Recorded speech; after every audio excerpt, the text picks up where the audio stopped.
Welcome to Oncology Today, key presentations in AML and MDS from the 2022 ASH meeting. This is medical oncologist Dr. Neil Love.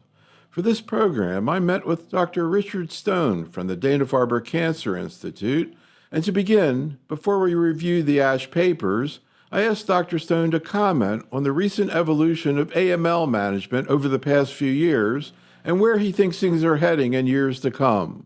I would say, like in The Graduate, when Paul Newman was told about plastics as the future, it's all about molecular and targeted therapy. I'll add that in. That's where the field is going, and I'll give you some obvious examples from this year's ASH about that. This is certainly true in AML and not so much in MDS, but that may be coming. So from the standpoint of AML, not only is molecular knowledge of the patient's leukemia critical, but this is now entered major league into the realm of therapy for AML. And AML has been known for a number of years that it's a heterogeneous disease, but now we're leveraging that heterogeneity by having different targeted therapy, either alone or with chemotherapy, in a host of subsets in younger adults with AML. And actually in older adults with AML, the therapeutic landscape is smoothened to a certain degree because of the advent of the azacitidine venetoclax doublet. But that will be changing to include triplets for patients with targeted therapy, as we'll see some examples of in this year's ASH. In MDS, right now, the big change is the impact of molecular on prognosis based on the release of the IPSS-M, which is finally brings in the molecular landscape of a given patient's AML into the prognostic scoring system. This hasn't yet reached the realm of predictive value. In other words, we haven't quite shown that patients in certain risk groups defined by the IPSS-M should have certain therapies, but it's a start. So I think that's going to be the big thing. More targeted therapy in AML, younger adults, possibly more targeted therapy in the form of triplets for AML and older adults. And in MDS, we have possibly newer therapies coming down the pike, but that's less certain. What about the actual diagnosis of AML versus MDS? I'm kind of starting to get the feeling that to some extent it's a continuum.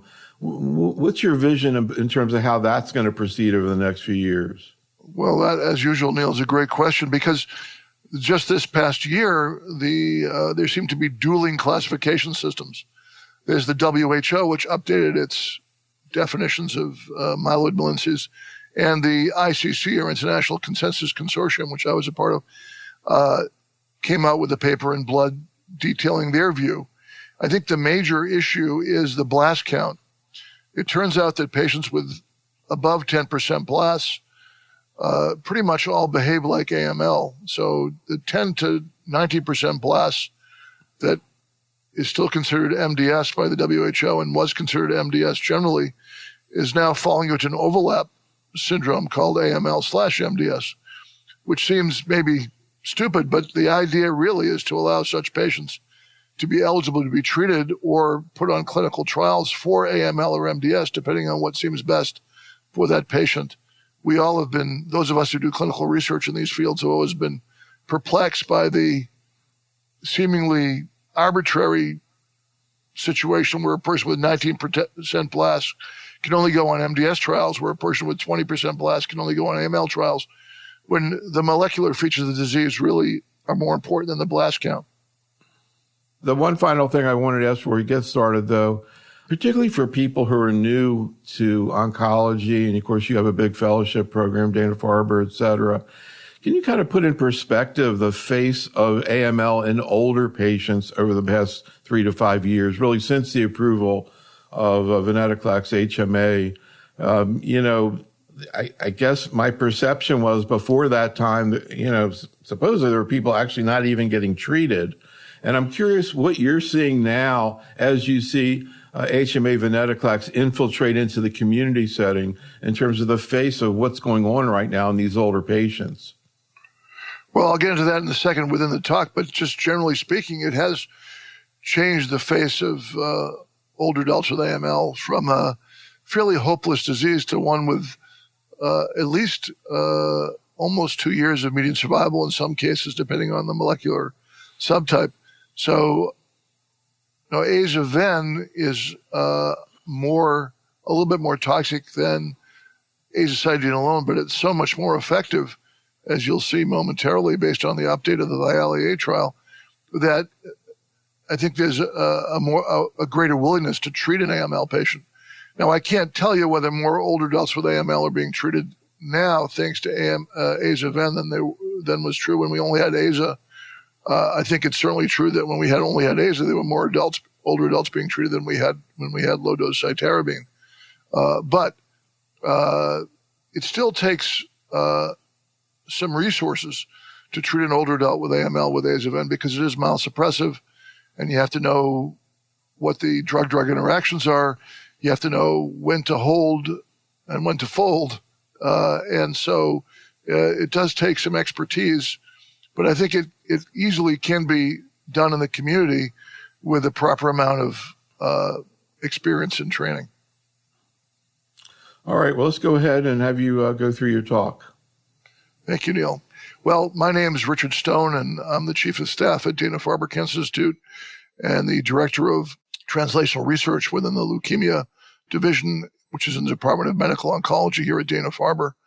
And I'm a professor of medicine at Harvard Medical School, the Lunder Family Chair in Leukemia. So it's a great pleasure to review some of the findings and abstracts that were presented in the field of AML and MDS at the American Society of Hematology meeting in 2022 that was held in December. So I'm going to begin by talking about an update of perhaps the most important trial done for older adults with AML in the past few years. The original results of this trial were published by Courtney DiNardo with the New England Journal of Medicine 2 years ago, and this is the VIALE-A trial, which is a phase 3 clinical trial comparing the then standard of care for older adults with AML, azacitidine, to what turned out to be the new standard of care for older adults with AML, namely azacitidine plus the BCL2 inhibitor venetoclax. The original result showed an improvement in the overall survival of all patients who were over age 75, and the trial also included patients who were under age 75 with significant comorbidities. And I would say since then, for the average patient with AML greater than age 75, as I mentioned, this has become the standard of care. Dr. Keith Pratt from the University of Pennsylvania presented an updated picture of the VIALE-A trial with 100% of overall survival analysis. And fortunately, the results that were published in the New England Journal of Medicine by DiNardo were confirmed. You can see now the median follow-up time is about 3.5 years. And the results of superiority for survival of patients randomized to venetoclax plus azacitidine was maintained compared to survival of patients randomized to placebo plus azacitidine. You can see that the long-term survival still is not anywhere near what we'd like to see, with 20% roughly long-term survival, but the median survival was 15 months in ven-aza and 10 months in placebo-aza, with a very significant hazard ratio, indicating a 42% reduction in mortality for those who are randomized to aza-ven. So the question comes, what can we do to improve upon this, and which patients benefit the most?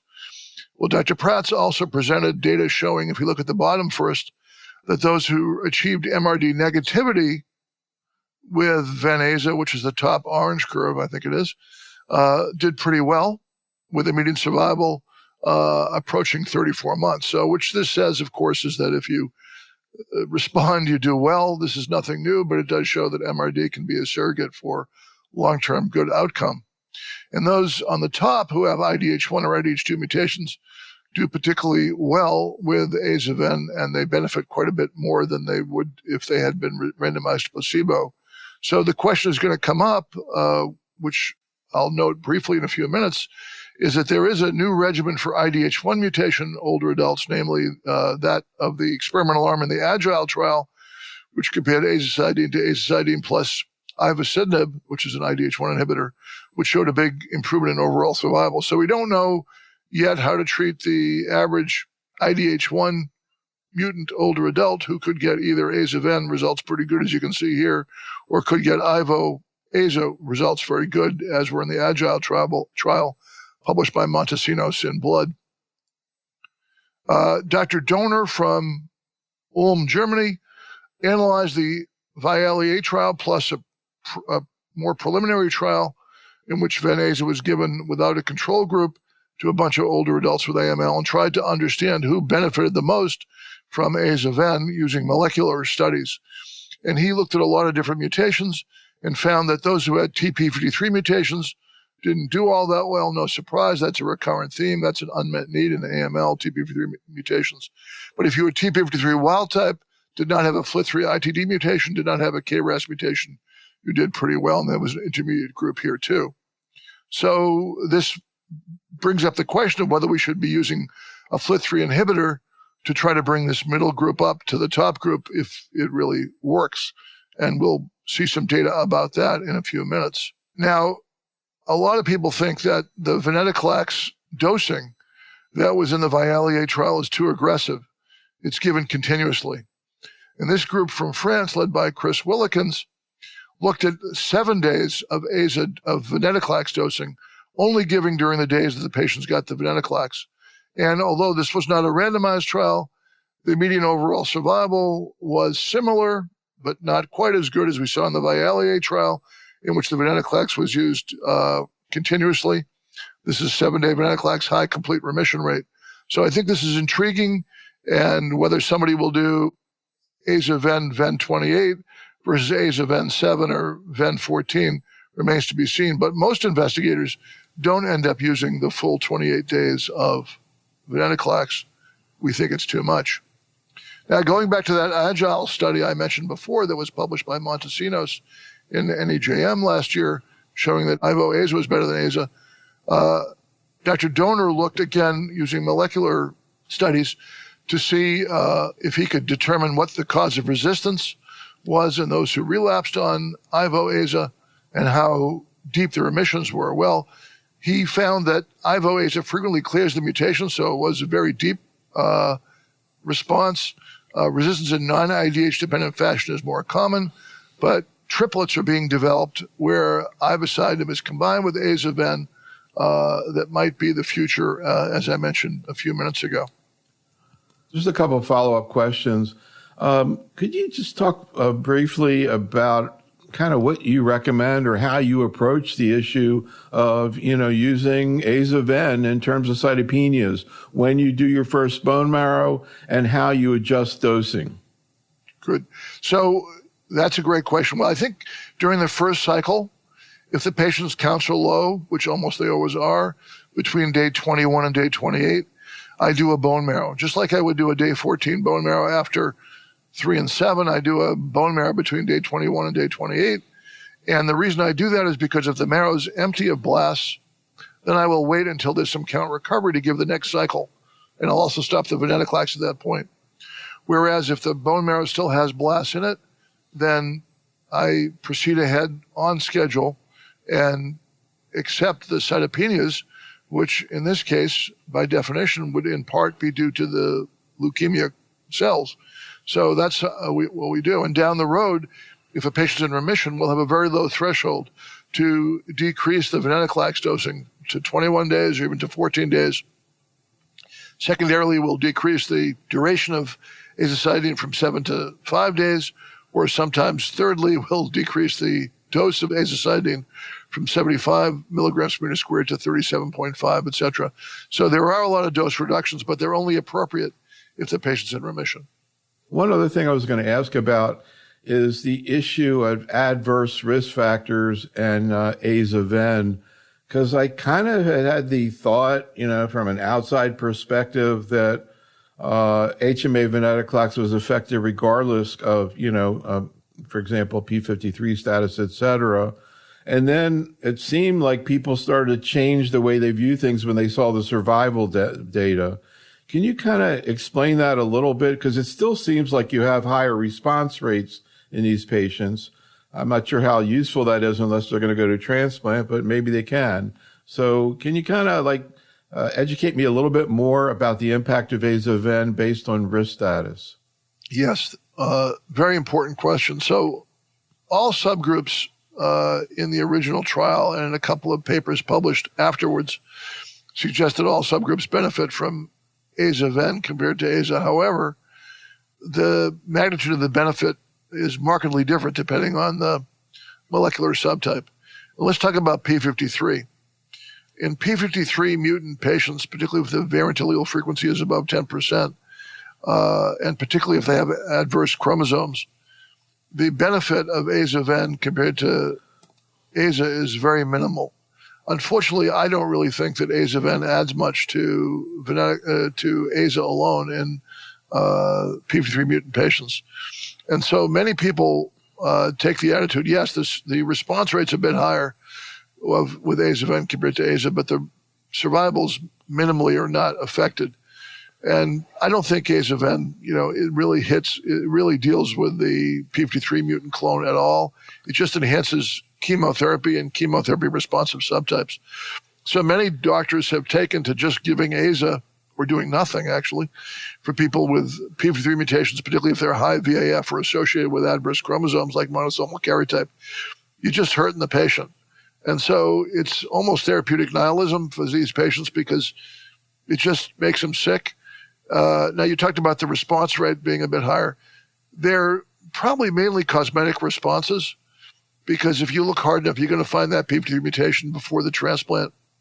Yeah, depending on the age of the patient, we'll try to move them to a transplant in most cases.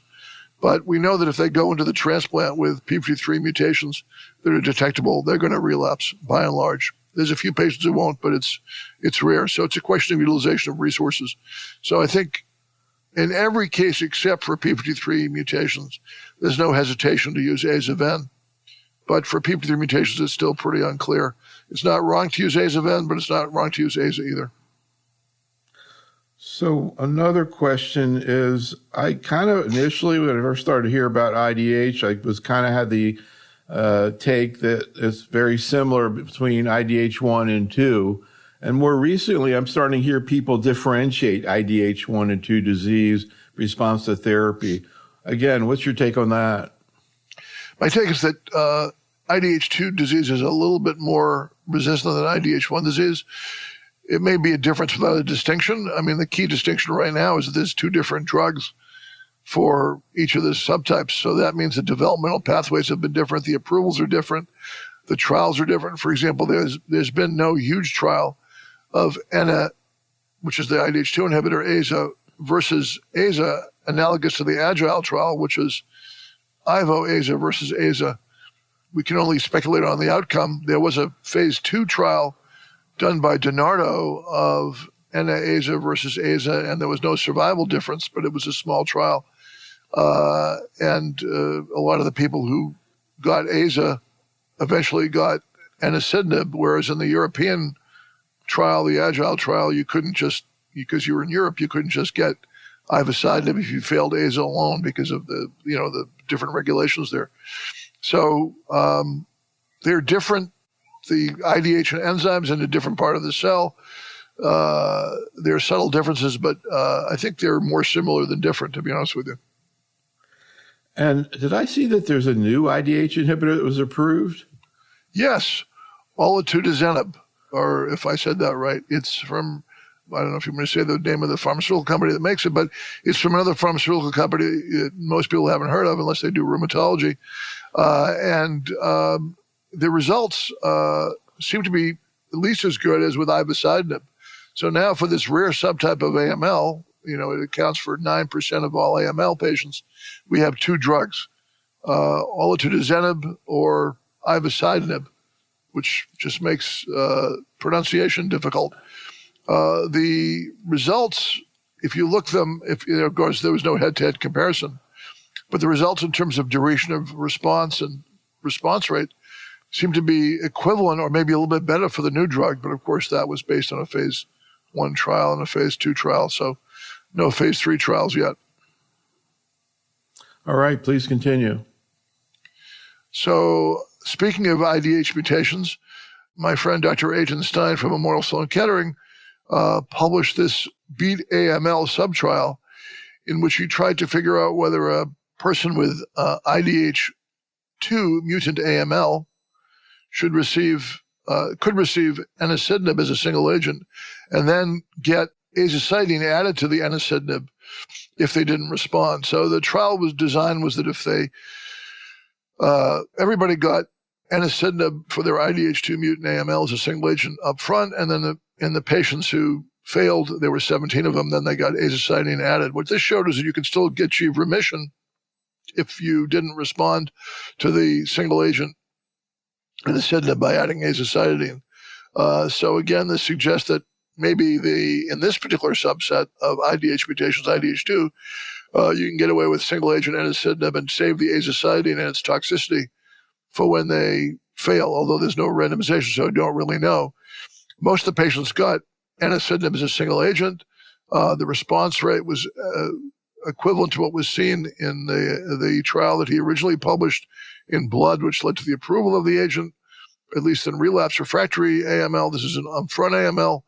And there was still a 24% CR rate if azacitidine was added after failure of ENA alone. So we still don't know how these patients would have done if they were originally treated with aza-ven, which is, again, the standard of care in many places, because the one advantage, which I did mention before, is that you don't have to know the molecular subtype. If you're 75 years or greater, you can just throw them on aza-ven because that applies to everybody with the possible exception of P53 mutation.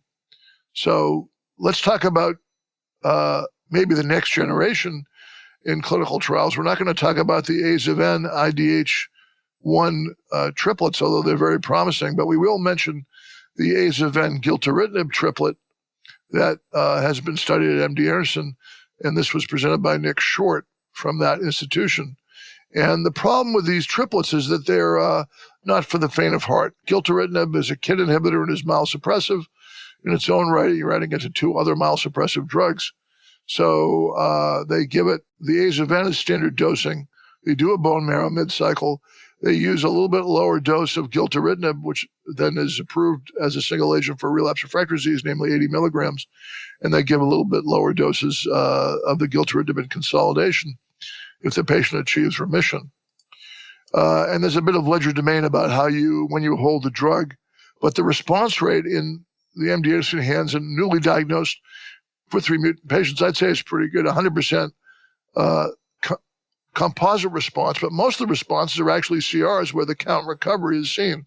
So this isn't, it isn't as good in terms of count recovery in the relapse refractory setting, but in the frontline setting, it's quite good with short follow-up, very good median survival. So we'll need to get more practice, if you will, with this triplet, but I see the future as possibly being triplet and maybe then gilteritinib, as was published by Dover and Pearl, as the way to treat refractory patients. But once everybody gets aza-ven gilteritinib up front, if they ever do, then the refractory patients will be treated differently. Is there a phase 3 trial looking to that triplet? Not yet. The U.S. cooperative groups are banding together to do what's called the MyeloMatch trial, which is going to investigate triplet in both younger adults versus aza-ven, versus 3 and 7 midostaurin or quizartinib versus a triplet and of aza-ven plus a FLT3 inhibitor that could actually result in the discarding of 3 and 7 in younger adults with mutant FLT3 AML if it's a positive trial. And then there'll be an older adult trial of the doublet versus the triplet. So yes, there will be randomized trials done by the U.S. cooperative groups. There'll probably be other ones done by companies or by Europeans. Do you think it would take phase 3 to get it into practice, or do you think people might do it just based on the single arm? I'm sure people are doing it now. I wouldn't recommend doing it outside the context of a clinical trial, but that's easy for me to say. Once Dr. Short's paper gets published and there's a more broad, at least literature experience with it, I think people may use it for their patients as upfront. Certainly as a relapse strategy, for the moment, it may be as good as anything else, but we don't know that either. Are you yourself doing it outside No. of trial? No. We have a clinical trial for patients who have younger adults with AML with the FLT3 that compares 3 and 7 mito to 3 and 7 crenolinib. And for older adults, we tend to use azacitidine, although we're considering joining a drug company trial with the triplet. All right, please continue. So speaking of FLT3 inhibitors, as most people know, the standard care for chemo-fit, mostly younger but not all adults with FLT3 mutant AML is 3 plus 7 plus midostaurin based on the ratified trial, but there are certainly more potent and less toxic FLT3 inhibitors out there, one of which is quizartinib, which is a type 2 inhibitor, so it doesn't hit the FLT3 TKD, but it is very potent against the FLT3 ITD mutation, which is more common compared to the two mutations. And this Quantum First trial was presented by Dr. Erba at the EHA meeting in June of 2022. The design was pretty straightforward. The standard arm was 3 plus 7 plus placebo. And the experimental arm was 3 plus 7 plus quizartinib. So this was very analogous to the ratified trial, not to a comparison of this FLT3 inhibitor against midostaurin. So the results were roughly similar to that seen in the ratified trial, although the patients were older in this trial, and there was a survival advantage for patients randomized to chemo quiz compared to chemo placebo. So at this ASH, Dr. Levis looked at some interesting molecular data. He has developed a MRD assay where he measures the FLT3 burden, mutational burden in patients after therapy. And not surprisingly, on the right here, he showed that the patients who were randomized to quizartinib had a lower level of disease measured by this FLT3 assay compared to patients randomized to placebo. And also, not surprisingly, which is definitely a recurrent theme, which is definitely going to be something more important in the future, he showed that MRD negative patients, however they got there, did better than patients who were MRD positive. So it's always better to be young and thin than old and fat, and it's always better to be MRD negative when you have AML. What's your practical take on quantum? I guess it started before, I guess Ratify wasn't, the data weren't available. It would have been nice if they compared it to midostaurin.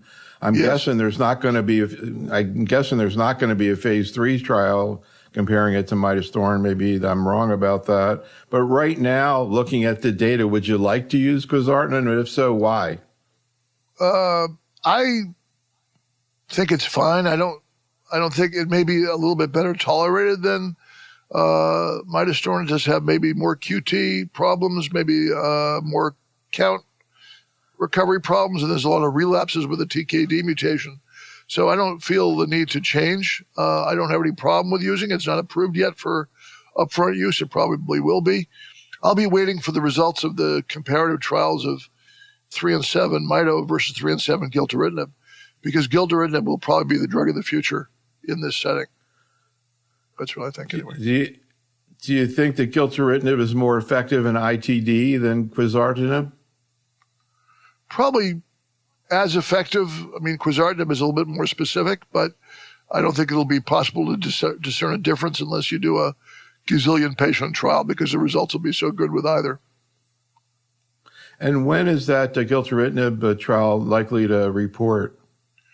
I think probably by 2024, because there's two gilteritinib versus mito trials. One is the PRECOG trial led by Dr. Luger of Penn. The other one is a Hovon-Sack multi-world trial that's a larger trial, but I think you'll hear about both maybe late this year or early next year. Just a guess, though. All right, please continue. All right, so there was many trials and many presentations from the MRC, from our colleagues over in the United Kingdom, about some of the key trials that they've done.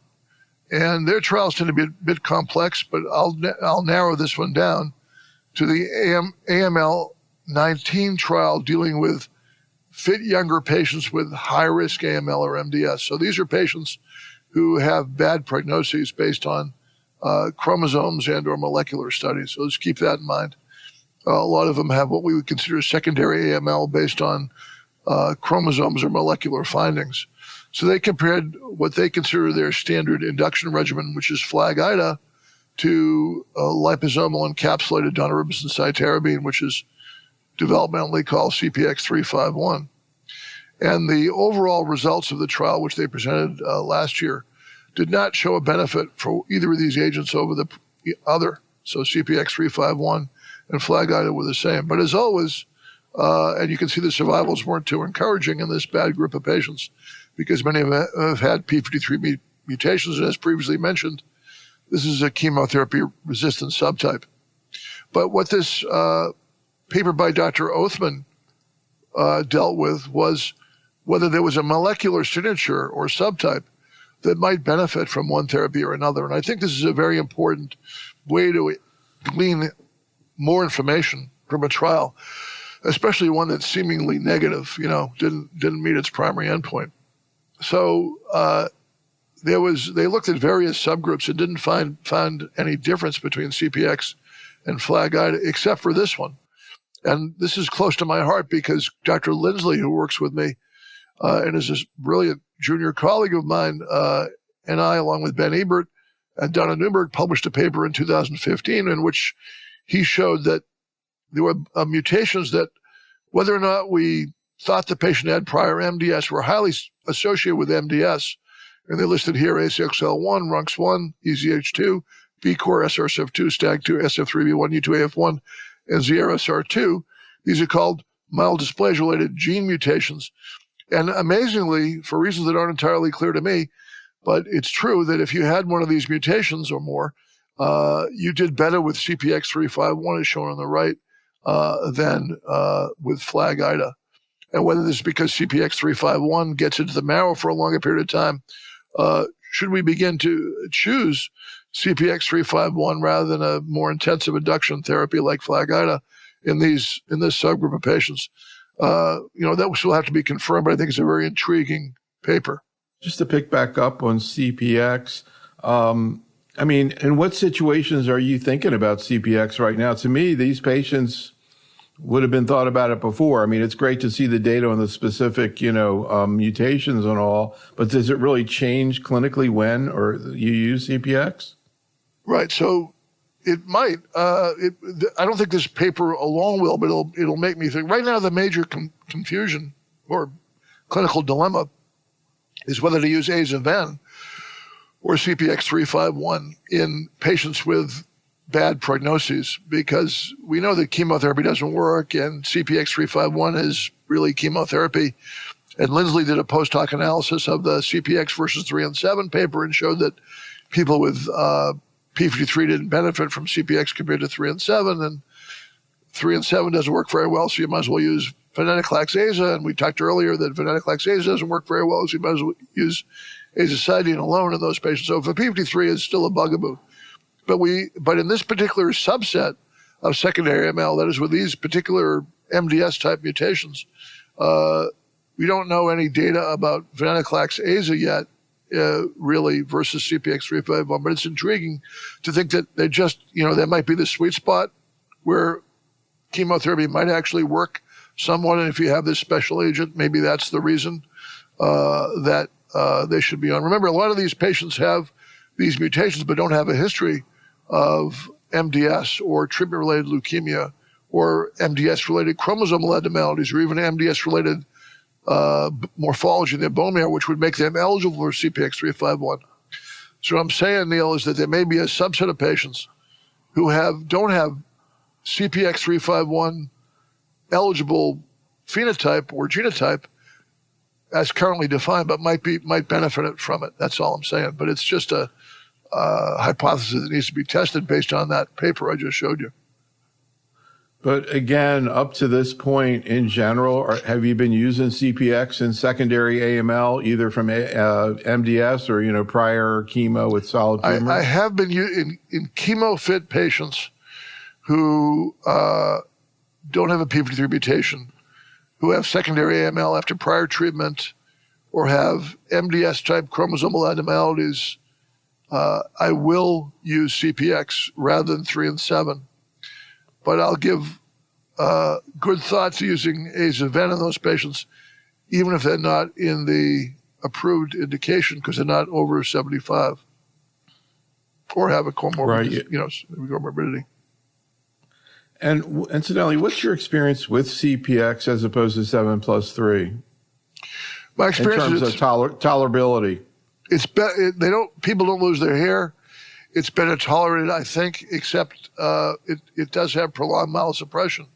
But it doesn't have the mucositis, so other than worrying about the patient a little bit longer, they don't tend to die of, neutropenic colitis, which was what kills people.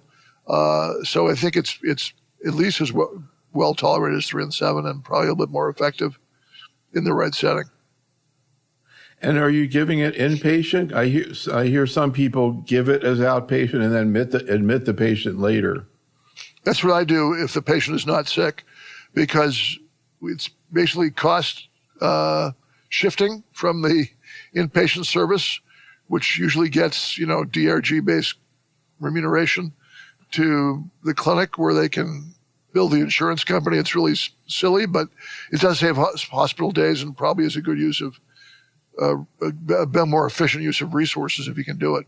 Yeah, so I give the CPX 351 on days 1, 3, and 5, or is it 1, 3, and 7? Anyway, I give the CPX 351 over the first week in the clinic, and then I admit them around day 10. All right, magrolimab, I'm going to hear about that for sure. Sure. So magrolimab is the it girl for AML right now.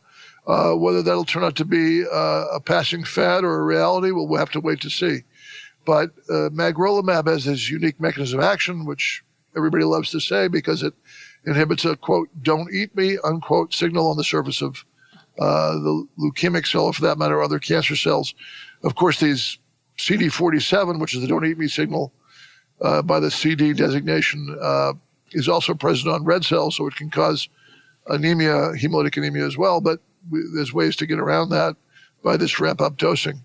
Anyway, Dr. Naval Daver from MD Anderson presented a triplet study of aza-ven plus magrolimab in upfront and relapsed AML patients. And you can see the dosing regimens here, varying a little bit according to which cycle. There's a ramp-up during cycle 1, a little bit more frequent dosing of the magrolimab in cycle 2, and then twice during the monthly cycles after that.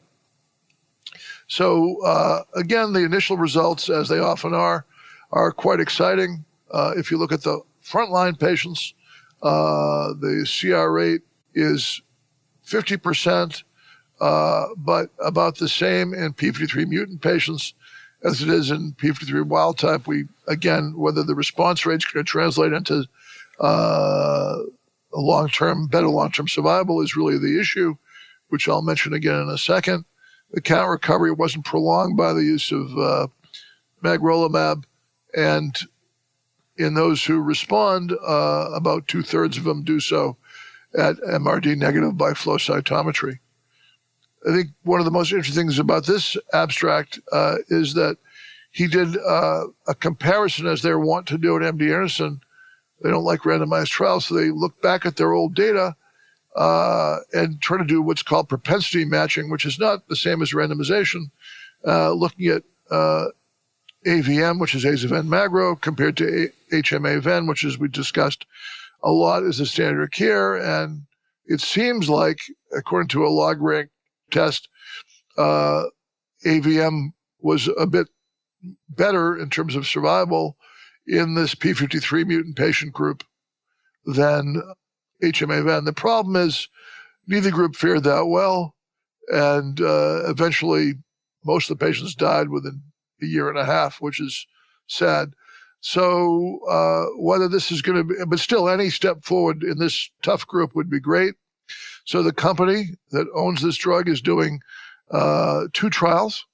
One is called the Enhance-2 trial of aza-ven versus aza-magro in p53 mutant patients. That's ongoing, and also ongoing is aza-ven versus this trial, this triplet that Dauber presented in all newly diagnosed unfit AML. Obviously, there's going to be some overlap because p53 mutant patients are eligible for both trials. So we'll see what happens when the enhanced trials are read out. It'll take a couple of years, but survival will be the primary endpoint.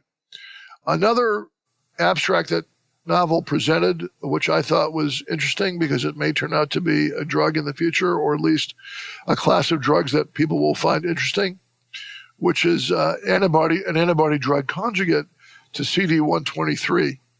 And it has a generic name called pivekimab, and he did a triplet with pivekimab, aza, and ven in newly diagnosed and mainly relapse refractory patients.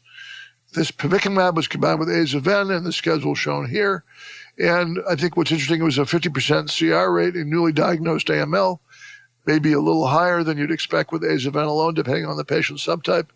The nice thing was no veno-occlusive disease, which you do see with the more traditional antibody drug conjugate that's approved in AML, namely gemtuzumab ozogamicin. Myelosuppression, which you'd expect might be worse with a molecule that attacks the primordial bone marrow stem cell, was said not to be worse than what was seen in relapse refractory AML. So you'll need to do a randomized trial of aza-ven versus plus or minus this drug. Whether that's going to happen, I don't know. Yeah, I was going to ask you, I know you're going to talk about magrolimab with MDS, but I was going to ask you about the anemia that you see, in the initial stage of using the drug. I don't know if you've had experience yourself with the drug in terms of the timing and how much of an issue it is, and how you see this getting translated into community-based practice. How much of a problem or challenge is it? I think it's going to be a significant challenge because of the need to keep the hematocrit high. So you have to have good blood bank resources. We've been able to do it here without too much trouble. Yes, we've participated in all the trials I mentioned, the Enhance 1, Enhance 2, Enhance 3, and some of the prior ones. It does cause anemia, so you have to be ready for it. And the drug was on hold for a while last year or the year before because of severe anemias that occurred. And so they've taken a mitigation strategy, which means you got to buff the crit up, which seems to take care of the problem. There are other anti-CD47 agents that, due to certain engineering, don't seem to cause the same degree of anemia. So those may be more interesting, but magrolimab is way out in front. So as a first-in-class molecule, it'll be the first one to have a readout. I don't think it's going to be, if it really prolongs the survival of people with p53 mutations, I think it'll be a side effect you can put up with. All right, please continue. So now we're going to go on to a class of drugs that I think will be a winner in terms of approval in the near future, which are the menin inhibitors. And again, this is close to my heart because a lot of the preclinical work that led to the development of menin inhibitors was done by my colleague Scott Armstrong here at Dana-Farber, who's head of the pediatrics here at Dana-Farber. There are two drugs, revumenib, called SNDX5613, and one called ziftomenib, that's KO563 or something like that. The first one I'm going to talk about is revumenib. Revumenib interacts with menin, whereas menin interacts with a very large number of proteins in this transcriptional activation complex called the menin-MLL complex. It disrupts the complex. This complex is needed to turn on genes which are pro-leukemogenic, namely the HOX-MEIS cluster of genes. So simply put, revumenib disrupts that transcription factor, disrupts the turning on of these genes. So any leukemia that depends on this transcriptional complex could be affected by a good menin inhibitor. The two main types of leukemias that we know about that depend on this complex are the MLL, now called KMT2A, rearranged leukemias, which account for about 10% of AML, and also some ALL patients, a high degree of infant AML. And second type is NPM1 mutant AML, which is much more common. Of course, it does well with chemotherapy, but there are plenty of people who relapse. So many people have shown that that revumenib and similar molecules disrupts the complex, turns down the gene clusters, and kills cells that have the appropriate genetic makeup. So the first study of revumenib was updated by Dr. Issa from MD Anderson. We participated in this study, as did Memorial Sloan Kettering and a bunch of other institutions. And the response rate in this relapse refractory NPM1 mutant and KMT2A range population was very good, 53% overall response rate in the efficacy population, 20% CRs, 10% CRH, which is almost as good as a CR, and a bunch of responses that didn't have count recovery. And this occurred both in NPM1 mutant AML with a slightly lower response rate and a slightly higher response rate in MLL or KMT2A rearranged AML. Somewhat similar, but not quite the same results were seen with the other molecule that's being tested right now. There's actually a lot more than these two, but these are the two that presented, called ziftomenib or KO-539. And again, they looked at two different doses. If you look at the higher doses, less patient numbers, but there was a similar 30% response rate and overall response rate about 40%. And the CR rate is a little bit lower in the NPM1 patients, but in this molecule it seems to be more active against NPM1 relative to ML rearranged to the revumenib, although we don't really know if that's really true or if that's just luck or whatever. But so these two agents will be combined with aza-ven. They'll be combined with 3 and 7 in randomized trials. They'll be I'm sure, presented to the FDA for possible approval based on these data, because there is no really other effective therapy for relapse patients, particularly with KMT2A rearrangements. So they may go the way of the IDH1 and IDH2 inhibitors and get approved without a control group. What's the incidence of KMT2A and maybe remind us the incidence of NPM1? Sure. So the incidence of KMT2A is about 10% of AML, 80% of infant ALL, and about 10% of ALL as well. 30% is NPM1. So it's not that uncommon in AML. I think next to FLT3, it's right up there with FLT3 in terms of incidence. And the idea is it's not going to be used as part of upfront therapy in just people with NPM1? No, it may be. It may be. There's another, we'll come back to this in a minute. There's another drug, class of drugs called SYK inhibitors that seem to work in NPM1 and KMT2A rearranged leukemia. They're being tested. So different mechanism of action, but same idea. Turn down that Hox-Mies cluster with these drugs. I never thought to ask this, but what's the effect of aza-ven in NPM1? It's pretty good, actually. It's better than aza, clearly, and the studies have been published. It works pretty well. But whether adding this drug to it will make it better is going to be an open and tested question soon. It works well, but not as well as 7+3 in younger patients? Well, we don't know that. I mean, nobody's given, to my knowledge, aza-ven to younger patients with NPM1 mutations. No, I meant these new drugs, these menin inhibitors, are not going to be. They're not going to be used up front. They will be, but in combination, patient. it'll be the same developmental pathway as in midostaurin. They'll be used with 3 and 7 as adjunctive agents, I think. What's the roughly what's the cure rate right now with just NPM1 and 7+3? 7+3 NPM1. If there's no FLT3 mutation, it's about 60 or 70%, so it's pretty high. But it doesn't mean we couldn't improve upon that. Right. Could be higher, yeah. Okay, please continue.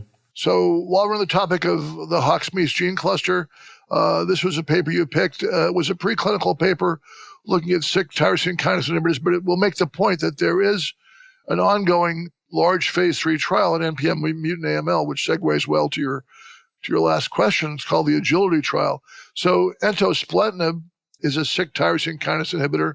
The company that makes that has another one called lanraplenib, which they showed in preclinical studies was useful as a single agent and mixed well with gilteritinib or venetoclax in the right, and menin inhibitors in the right subtype genetically. But the point here is that since SIK is associated with some signaling molecules that turn on the HOXA9 MEIS1 gene cluster, this entospletinib and perhaps lanraplenib will be effective when combined with chemotherapy in this genetic subtype of AML, namely NPM1 mutant AML. So the company's making a big bet on this, 3 and 7 alone or 3 and 7 plus or minus entospletinib. And of course, eventually there'll be a 3 and 7 plus menin inhibitor versus 3 and 7 trials we just talked about. So it's getting to be a busy AML subtype.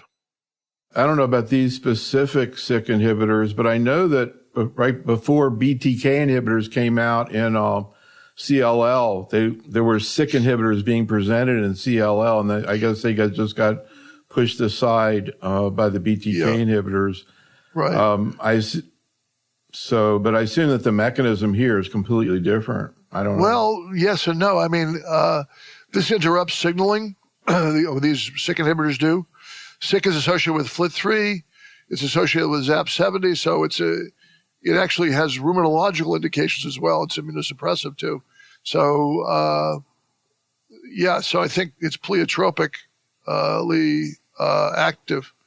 So I'm now going to move on to a plenary talk, which was a very interesting trial that could potentially, if people believe it and are willing to deal with the caveats, could potentially someday change practice. And this was a trial done by our German colleagues, led by the SAL Leukemia group from Germany, in which they tried to understand the best way to treat a relapse refractory patient with AML. Historically, the standard of care has been the top regimen. You give salvage chemotherapy, and then you do a stem cell transplant if they respond. Of course, if you don't respond to standard chemotherapy, you don't get a transplant, and that's that. Plus, a lot of these people get really sick with their salvage chemotherapy. A lot of other people have wondered, well, why don't you just take these people directly to transplant? Our transplant colleagues have always, to my mind, at least the ones I've talked to, have looked askance at this because they say, well, I'm not going to take a patient with active disease to transplant. They're just going to relapse. But these German investigators said, well, we can just, if they're not too hot, we can just give them a little low-dose Aracia mitoxantrone, and then we have this super-duper conditioning regimen, which we call FLAMSA, using fludarabine, amamsucrine, and cytarabine. We don't have amsucrine in the U.S., but the idea was use a good conditioning and don't do too much. That was called disease control rather than the standard reinduction strategy. Now, the fine print was that they transplanted the people who responded, which is what we do in America, but they also ended up transplanting a lot of people who didn't respond. So it was basically transplant versus transplant. Nonetheless, they showed that it was non-inferior to take them right to transplant. So I would call this, whether you looked at, so the disease control is in the light color and the remission induction is in the darker color, I guess it's blue. And the survival rate, both leukemia-free survival from day 56 or leukemia-free survival from randomization, was the same. So I'd say these are very provocative data. I've talked about this with our transplant group. They're not crazy about the idea at the moment. They're still wondering we can do better by giving them some chemotherapy beforehand to lower the disease burden. But I think it's an interesting concept, and we'll have to see how this is accepted by the community. I know our transplanters not going to accept it today, but we'll see how things go in the future, and we'll see how things go when the paper is published and people have a chance to really look at, kick the tires a bit more on this data. Okay, so now we're going to finish up with MDS. We're going to look at some long-term follow-up or the of the medalist trial, which was luspatercept versus placebo in patients with ring sideroblast low-risk AML.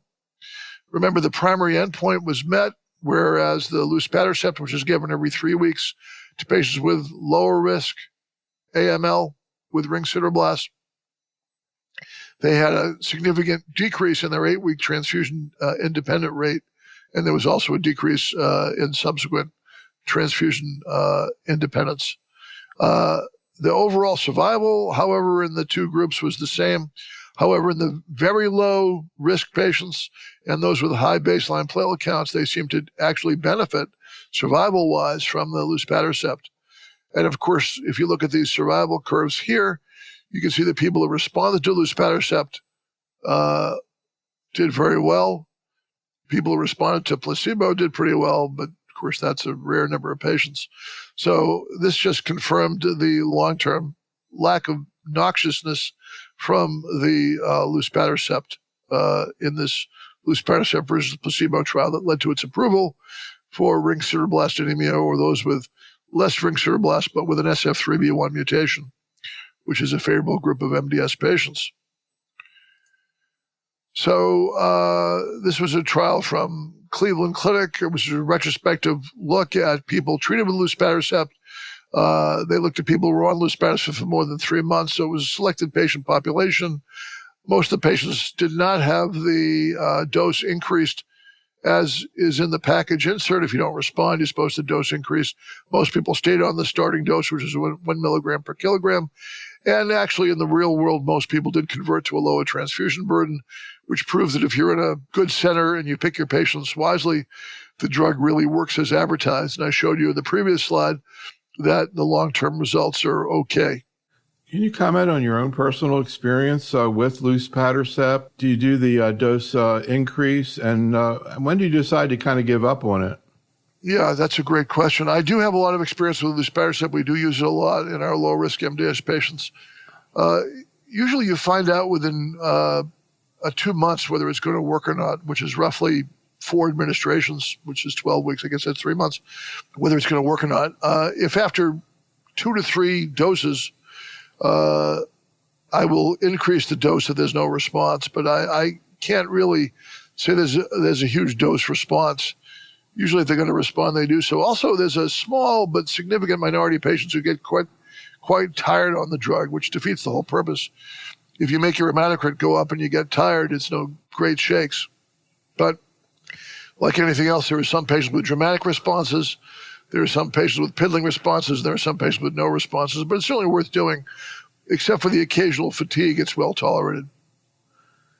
And is that fatigue, do you think that's a side effect of the drug, or what's it? I do. I mean, some people have MDS. People with MDS have fatigue even if you make their hematocrits go up, and that's because of the cytokine release that occurs in some patients. Luspatercept, to a certain degree, it's a negative cytokine trap, so it should help that. As a matter of fact, luspatercept is being tried in the myeloproliferative neoplasms like myelofibrosis because of its anti-cytokine effect. And there are some early reports of it being successfully used there. But we'll have to wait and see on more data. So I do think it's a weird side effect that I can't explain in some patients.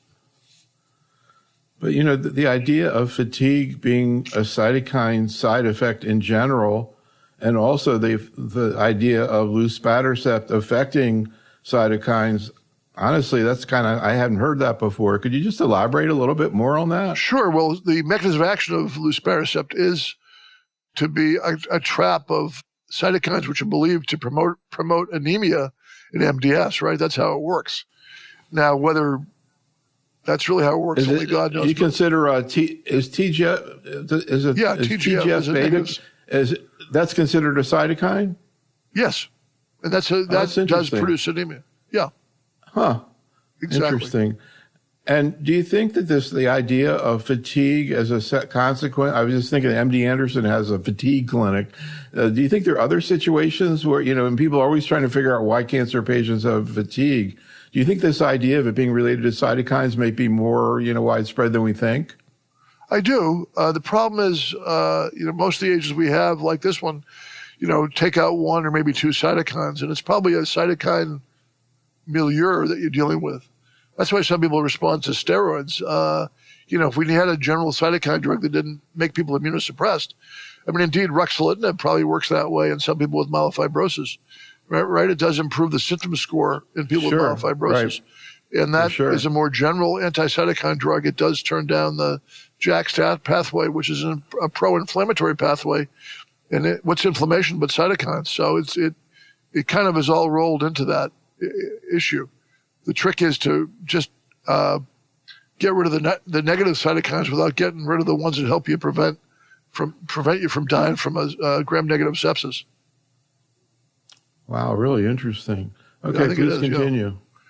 So this is the long-term results, also presented by European colleagues, in this case from Spain, of the so-called Sintra-REV trial, which was studying lenalidomide versus placebo in non-transfusion-dependent low-risk del(5q) minus patients. Now, remember, years ago, Dr. List published a paper in the New England Journal of Medicine where lenalidomide had a very high response rate in patients with del(5q) minus MDS, and there was it got approved on that basis. Not only does it improve the anemia in such patients, it also, in about 2/3 of those patients, actually removes the chromosomal abnormality, the 5q minus that causes disease.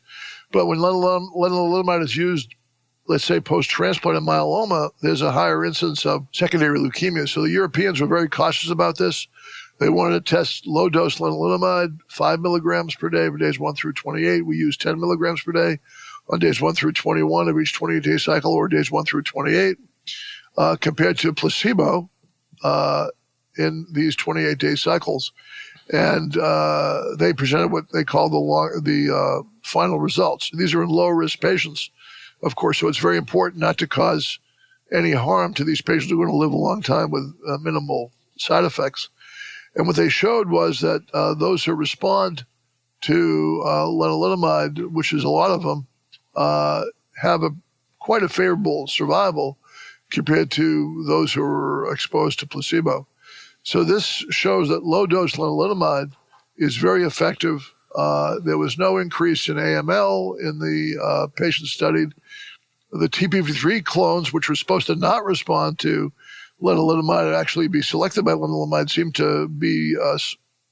to respond in this case, maybe because of the low dose. So that part of this trial is very interesting, that the TP53 clones seem to decrease, but it seemed to be extremely useful, and at this low dose, and no important side effects. This last abstract from Dr. Zeiden, my colleague from Yale, is really a trials in progress, and he wants to see if you can replace aza-ven, or at least aza, with this oral decitabine cytisuridine combination, which is approved now as a single agent in MDS. So he's taking an approved single agent in MDS and he's combining it with magrolimab. The problem with this trial is that maybe next year or the year after, we'll be using aza-ven in MDS as well, based on the Verona trial that's being conducted by the company that makes venetoclax. And that Verona trial is simply like the VIALE trial of aza versus aza-ven, but it's limited to the WHO definition of MDS. You have to have 20% blast or less. You have to have high risk or intermediate high risk disease. So if that trial is positive, the fate of this trial is unclear. But it's an interesting approach of using magrolimab with an oral HMA.